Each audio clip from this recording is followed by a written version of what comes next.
भगवान सब जानते हैं। आशा करता हूँ कि निरंकार की कृपा से आप सभी अच्छे होंगे, स्वस्थ होंगे। साथ संगत जी, आप जी के चरणों में बहुत ही सुंदर प्रेरणादायक कहानी विचार, जिसका विषय है भगवान सब जानते हैं। तो चलिए साथ संगत जी शुरू करते हैं इस प्रेरणादायक कहानी के माध्यम से। साथ संगत जी,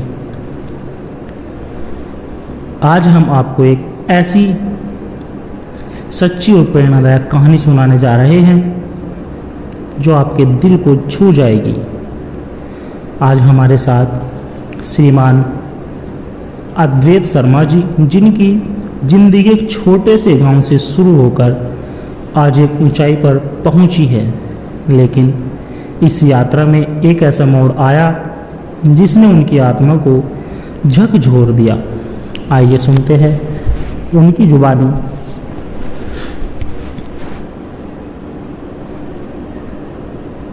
मैं एक छोटे से गांव में जन्मा था, जहां गरीबी आम बात थी। बचपन से ही सपना था कि पढ़ लिख कर बड़ा आदमी बनूं, लेकिन हालात कभी हमारे साथ नहीं थे। पिताजी कहते थे, बेटा भगवान सब देख रहे हैं, मेहनत कर, सच्चाई से चल, सब अच्छा होगा। पर मैं हंस देता था, सोचता था भगवान को क्या फुर्सत है हमें देखने की। समय बीतता गया, मैं शहर आया, पढ़ाई पूरी की, नौकरी लगी, पर मन में एक चोर था, शॉर्टकट अपनाने का। ईमानदारी से धीमी प्रगति हो रही थी और मैं बेसब्र हो गया। एक दिन एक बड़ा अवसर मिला, कंपनी के पैसों में गड़बड़ी का थोड़ा फायदा उठा सकता था। मैंने सोचा, कौन देख रहा है, किसे पता चलेगा। मैंने वो गड़बड़ी कर दी, कुछ पैसे हाथ आए।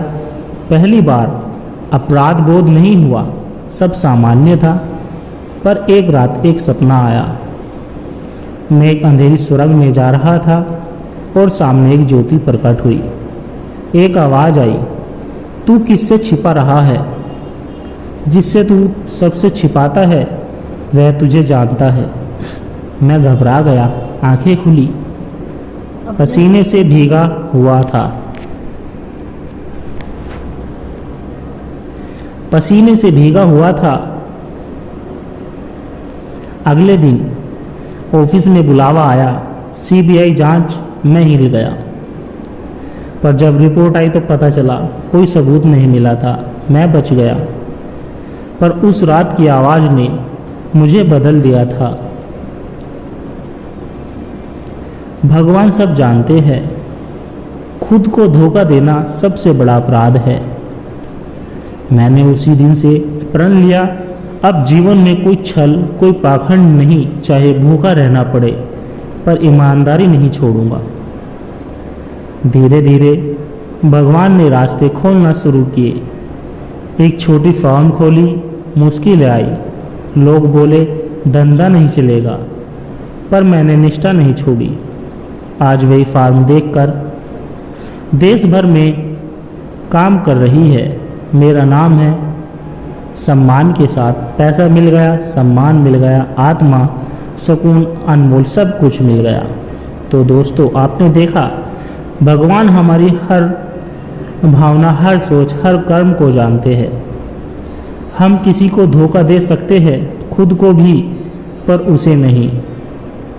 सच्चाई का रास्ता कठिन जरूर है, पर आखिर में वही सबसे सुंदर मंजिल तक पहुंचाता है। सत्संगत जी, खोज आत्मा की बहुत समय पहले की बात है। भारत के एक शांत पहाड़ी गांव में एक युवक रहता था। उसका नाम था आरव। आरव बचपन से ही बहुत चंचल था, पर उसके मन में हमेशा एक प्रश्न गूंजता रहता था कि मैं कौन हूँ, इस जीवन का क्या उद्देश्य है। गांव के लोग उसकी उत्सुकता पर हंसते थे। सब कहते, खाना खा, पढ़ाई कर, काम कर, परिवार पाल, बस यही जीवन है। पर आरव को तसल्ली नहीं होती थी। वह अक्सर पहाड़ों पर चढ़कर घंटों अकेला बैठा रहता, आकाश को देखता, हवाओं की गूंज सुनता और अपने भीतर के रहस्य में खालीपन को महसूस करता। एक दिन जब वह एक सुनसान घाटी में बैठा था, अचानक एक वृद्ध साधु वहां आ पहुंचे। उनकी आंखों में अजीब सी चमक थी, जैसे वे जीवन का रहस्य जानते हो। साधु ने मुस्कुराकर पूछा, क्या ढूंढ रहे हो बेटा? आरव ने कहा, मैं जानना चाहता हूं कि मैं कौन हूं और कहां से आया हूं, क्यों आया हूं इस संसार में। साधु ने कहा, उत्तर बाहर नहीं मिलेगा, उत्तर भीतर ही मिलेगा। और फिर साधु ने उसे एक अद्भुत साधना का मार्ग बताया, और वह मार्ग था, मौन का धारण करो, मन को एकाग्र करो और हर दिन अपने आप से एक प्रश्न पूछो कि मैं कौन हूँ। आरव ने साधु के बताए मार्ग पर चलना शुरू कर दिया। शुरू के दिन आसान नहीं थे। कभी मत भागना था, कभी भूख सताती थी, कभी मन भागता था, कभी भूख सताती थी, कभी पुरानी इच्छाएं उसे खींचती थी, लेकिन वह डटा रहा। रातें बीतती, सुबह आती, धीरे धीरे उसके भीतर का तूफान शांत होने लगा। अब उसे अनुभव होने लगा कि वह शरीर नहीं है, वह विचार नहीं है, वह भावना भी नहीं है, वह तो इन सबसे परे है। एक दिन गांव में एक विपत्ति आई, महामारी फैली, लोग डर गए, भागने लगे। आरव ने अपनी साधना छोड़ी नहीं, बल्कि सेवा में लग गया। बीमारों की सेवा की, भूखों को भोजन खिलाया और डरे हुए को सहारा दिया। गांव के लोग उसे महात्मा कहने लगे, पर आरव जानता था महात्मा बनना उसका लक्ष्य नहीं था, उसका लक्ष्य था आत्मा को जानना। इसलिए वह सेवा करता रहा, पर भीतर से निर्लिप्त रहा, जैसे एक साधक केवल ईश्वर के आदेश का पालन कर रहा हो। एक पूर्णिमा की रात जब आरव नदी किनारे ध्यान कर रहा था, अचानक उसकी सारी सीमाएं टूट गई। वह स्वयं को शरीर से परे, विचारों से परे, भावनाओं से परे अनुभव करने लगा। एक अद्भुत प्रकाश उसके भीतर और बाहर भर गया। उसे अनुभव हुआ, मैं शरीर नहीं हूँ, मैं आत्मा हूँ, शुद्ध अनंत अमर आत्मा, और वह परमात्मा वह मुझ में ही है, मैं उसी का अंश हूँ। उस रात आरव की सारी खोज समाप्त हो गई। अब वह जानता था कि जीवन का उद्देश्य केवल सांसारिक सफलता नहीं, बल्कि आत्मा को जानना और उसके स्वरूप में स्थित होना है। अब आरव कोई साधारण व्यक्ति नहीं रहा था, उसका जीवन स्वयं एक संदेश बन गया था। वह गांव-गांव जाता, लोगों को सत्संग कराता, साधना का मार्ग बताता और यही सिखाता, तुम शरीर नहीं हो, तुम मन नहीं हो, तुम आत्मा हो, शुद्ध, निर्मल, अजर अमर आत्मा। अपने भीतर लौटो, वही सत्य है, मुक्ति वही है। लोगों के जीवन बदलने लगे और आरव, जो एक साधारण लड़का था, सदियों तक एक संत के रूप में याद किया जाने लगा, जिसने अपनी खोज से अनगिनत आत्माओं को जगाया।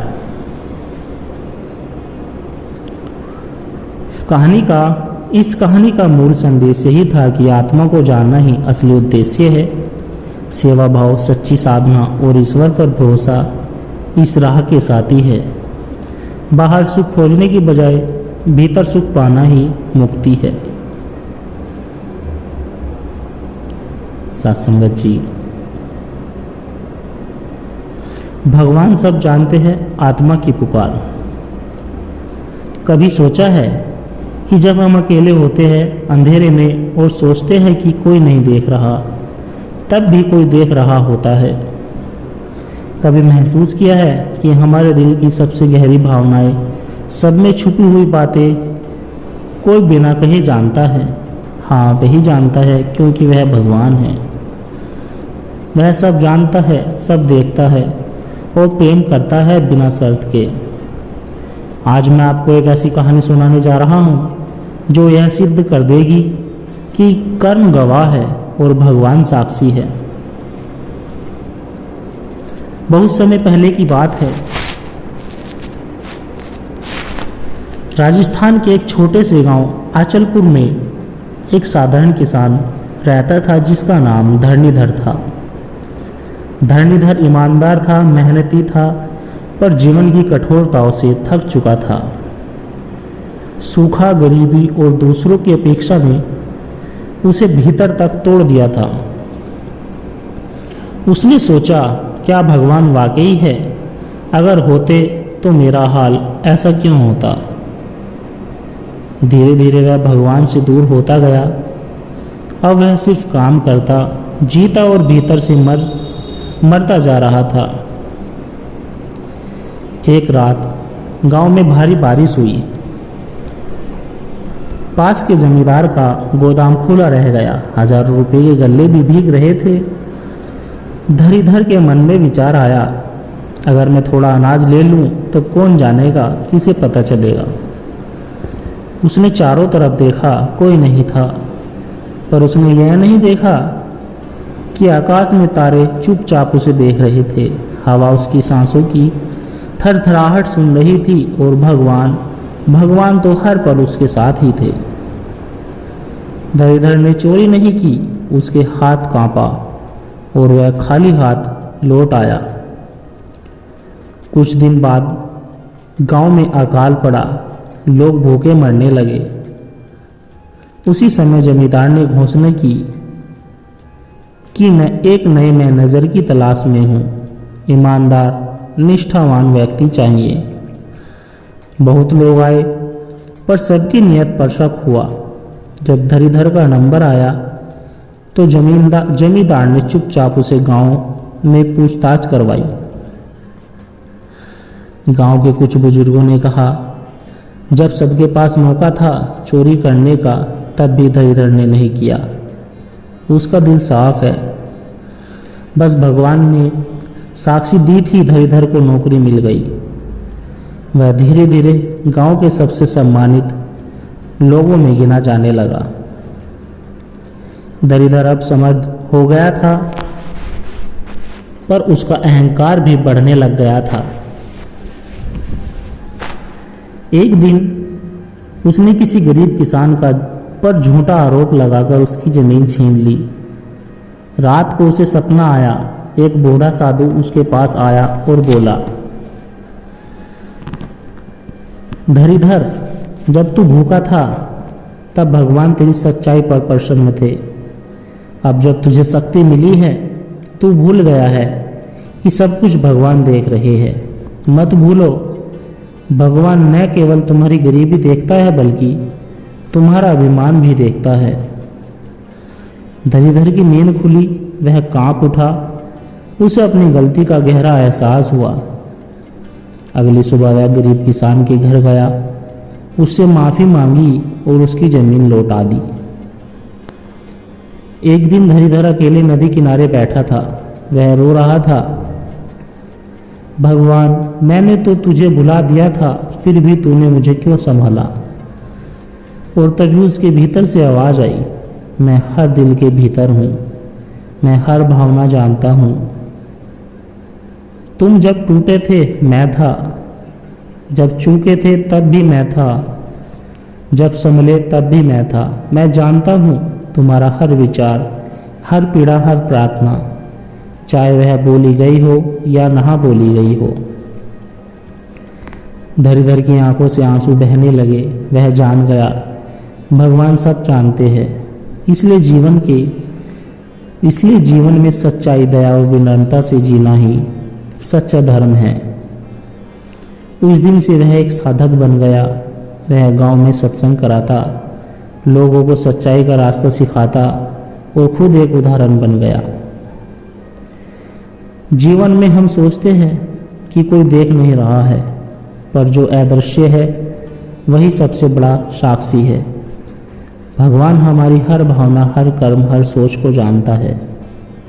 इसलिए डर से नहीं, प्रेम से, विश्वास से, सच्चाई से जियो, क्योंकि अंत में न्याय वही से होता है जो सब जानता है, सब देखता है, और वही हमें उठाता है, संभालता है, गले लगाता है। कहानी का यही सारांश था। भगवान से कुछ नहीं छुपा, कर्म ही हमारी असली पहचान है, सच्चाई और दया ही असली पूजा है। भगवान साक्षी है, न्यायकारी है और प्रेममयी है। सत्संगत जी, एक सत्य खोज में आत्मा की यात्रा। बहुत समय पहले की बात है। उत्तर भारत के एक सुंदर से गांव शांतिपुर में एक युवक रहा करता था जिसका नाम था नरेंद्र। नरेंद्र एक साधारण किसान था, लेकिन उसके भीतर एक असाधारण बेचैनी थी। वह अक्सर आकाश को देखते हुए सोचता, क्या सच में कोई ईश्वर है? अगर है तो क्या वह मेरी कठिनाइयां जानता है?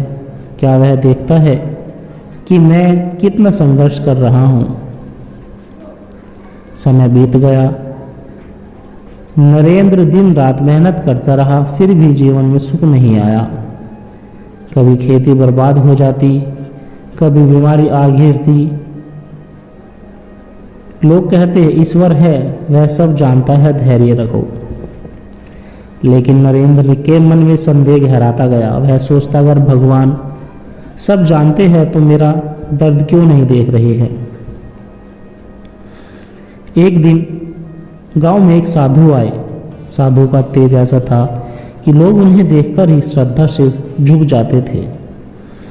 नरेंद्र उनके पास गया और पूछा, महाराज, क्या भगवान सचमुच में हैं? साधु मुस्कुराकर बोले, बेटा, भगवान न केवल सब जानते हैं बल्कि सब अनुभव भी करते हैं, परंतु उनका न्याय समय पर होता है, हमारी इच्छा पर नहीं। क्या तुम सत्य को जानना चाहते हो?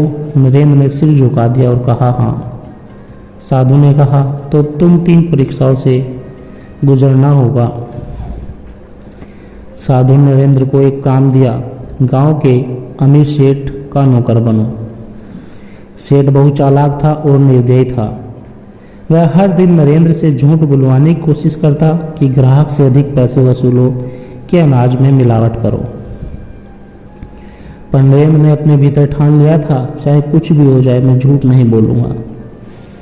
धीरे धीरे सेठ को नरेंद्र पर भरोसा हो गया और अंत में एक दिन सेठ ने गांव के सामने नरेंद्र मोदी की ईमानदारी की प्रशंसा की।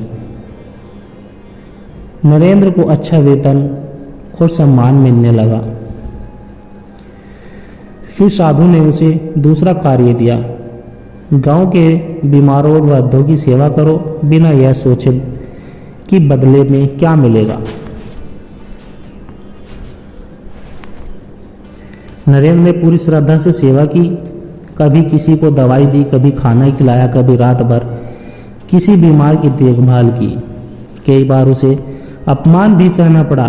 कुछ लोग उसे तुच्छ समझते, कुछ उसकी नियत पर शक करते, पर नरेंद्र ने हार नहीं मानी। उसने केवल भगवान को साक्षी मानकर सेवा जारी रखी। एक दिन भयंकर आंधी आई, नरेंद्र का घर गिर गया, फसलें बर्बाद हो गई, वह फिर भी गरीब हो गया। सभी लोग मजाक उड़ाने लगे, देखो भगवान सब जानता है, फिर भी नरेंद्र की यह हालत देखो। नरेंद्र के भीतर भी दर्द उठा। वह अकेला बैठकर रो पड़ा, पर फिर उसे साधु की बात याद आई। भगवान सब जानते हैं और जो उसकी सच्चाई पर डटा रहता है वह कभी नहीं हारता। नरेंद्र ने फिर से हिम्मत जुटाई। वह टूटी झोपड़ी में रहकर फिर से खेती करने लगा। कुछ महीनों बाद एक अजनबी गांव में आया। वह एक बड़े शहर का व्यापारी था। वह किसी ऐसे व्यक्ति की तलाश में था जो ईमानदार, मेहनती और निस्वार्थी हो, ताकि अपनी जमीन उसे सौंप सके। गांव वालों ने एक स्वर में कहा, नरेंद्र से बेहतर कोई नहीं। व्यापारी ने नरेंद्र से मिलकर तुरंत ही उसे अपनी जमीनें सौंप दी। अब नरेंद्र न केवल संपन्न हुआ, बल्कि उसने अपनी संपत्ति का उपयोग गांव के भले के लिए किया। स्कूल खुलवाए, अस्पताल बनवाए, गांव के लिए आश्रम बनवाया। उसका जीवन अब एक जीवंत उदाहरण बन गया। कि भगवान सब जानते हैं, देर से ही सही पर सच्चाई की विजय निश्चित है। सत्संग जी कहानी के अंत में साधु फिर आए। उन्होंने नरेंद्र से कहा, बेटा भगवान हर भाव को, हर कर्म को, हर आंसू को जानता है। चाहे संसार देखे या ना देखे, पर ईश्वर हमेशा देखता है। तुम्हारा हर अच्छा कर्म उसके खजाने में सुरक्षित रहता है। वह उचित समय पर उसे तुम्हें लौटाता है 100 गुना बढ़ाकर। नरेंद्र की आंखों में आंसू बहने लगे, फिर सिर झुकाकर धन्यवाद दिया और अपने भीतर से वह सारे संदेह हमेशा के लिए मिटा चुका था। कर्म करो, प्रेम करो, सच्चाई से जियो, क्योंकि भगवान सब जानते हैं। सत्संगत जी दास के द्वारा कहे गए प्रेरणादायक कहानी विचार यदि आप जी को अच्छे लगे हो तो वीडियो को लाइक करें, कमेंट करें, शेयर करें और कमेंट में धन निरंकार जी जरूर लिखें। और दास को आशीर्वाद दे कि हर रोज आप जी के चरणों में ऐसी एक प्रेरणादायक कहानी लेकर आता रहूं। सत्संगत जी और हमारे चैनल सोना इंस्पायर विचार को सब्सक्राइब जरूर कर दे। सत्संगत जी प्यार से कहना, धन निरंकार जी।